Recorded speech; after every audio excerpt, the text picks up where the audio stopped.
Olá, mega seguidores! Hoje a gente vai falar um pouquinho sobre uma dúvida frequente: por que o doutor pede um ultrassom para avaliar o coraçãozinho do bebê ao redor de 28 semanas. Então a gente tem algumas indicações, embora a maioria das vezes a malformação cardíaca ela ocorre em fetos que não tem risco, não tem fator de risco, que eu já vou descrever os fatores de risco para vocês daqui a pouco. Então, como a maioria não tem fator de risco, é importante que você faça um ultrassom obstétrico, e no ultrassom obstétrico o médico que está fazendo o ultrassom ele vai avaliar, vai rastrear, fazer o rastreamento de alguns cortes do coração que a gente faz de uma maneira padronizada para detectar essas malformações.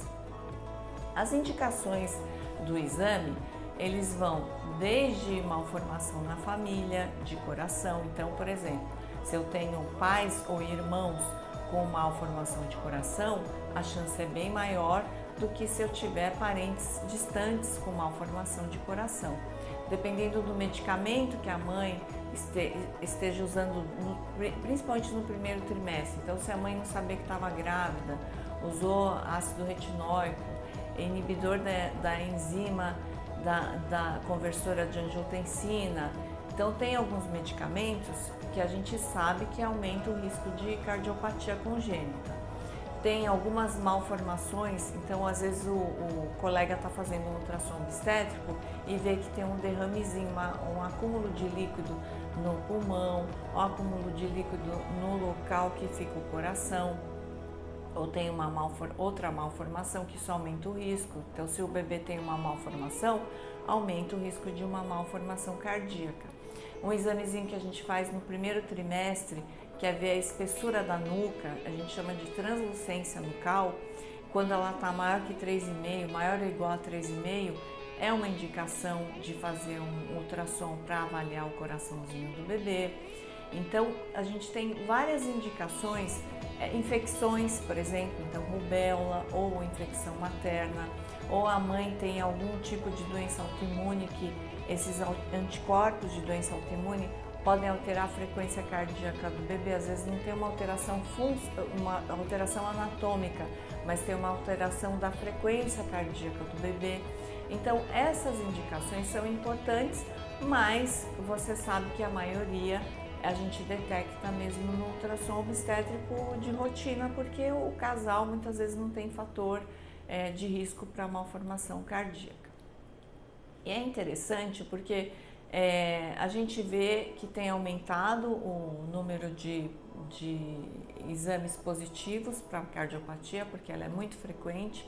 Aliás, ela é mais frequente do que síndrome de Down, né? Às vezes as mães vêm com receio se o bebê tem ou não síndrome de Down, e a cardiopatia ela é mais frequente que a síndrome de Down. E tem alguns casos que você precisa encaminhar para centros específicos para que tenha uma melhor assistência depois que o bebê nasce. Então, um caso, por exemplo, a transposição dos grandes vasos, que é quando o coraçãozinho ele é formado a partir de um tubo. Imagina, uma estrutura complexa como o coração é formada a partir de um tubo.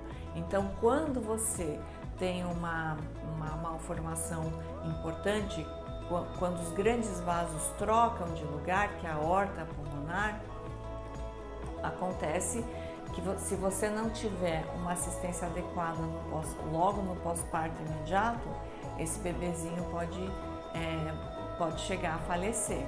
Então é importante você fazer esse rastreamento para você dar segurança para a paciente, no negativo também, que ela pode ter bebezinho aqui no centro não especializado, que o bebezinho não tem uma malformação importante cardíaca, por exemplo, que aliás é frequente e muitas vezes a malformação ela não precisa de assistência importante no pós-parto imediato. Às vezes é a paredezinha do septo, então a gente tem 4 câmaras no coração e às vezes tem comunicações entre as câmaras, e se elas são pequenas, não tem uma repercussão importante, aí a paciente pode ter um centro obstétrico mais tradicional, não precisa ser um centro obstétrico super especializado.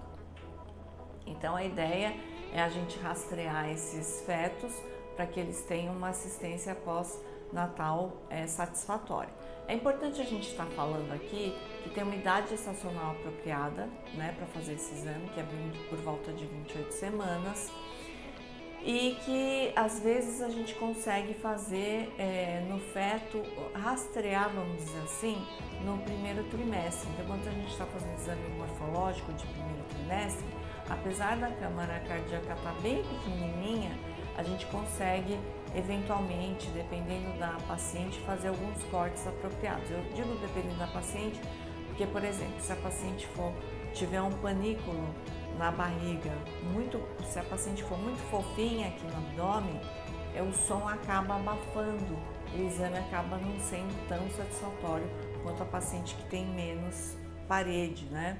Então, polidrâmio, por exemplo, quando a paciente tem muito líquido, o bebê, a gestação tem muito líquido, às vezes isso dificulta tecnicamente o exame.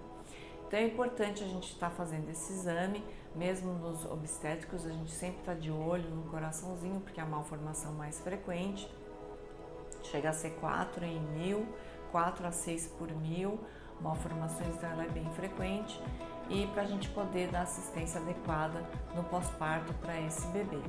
Um mega abraço!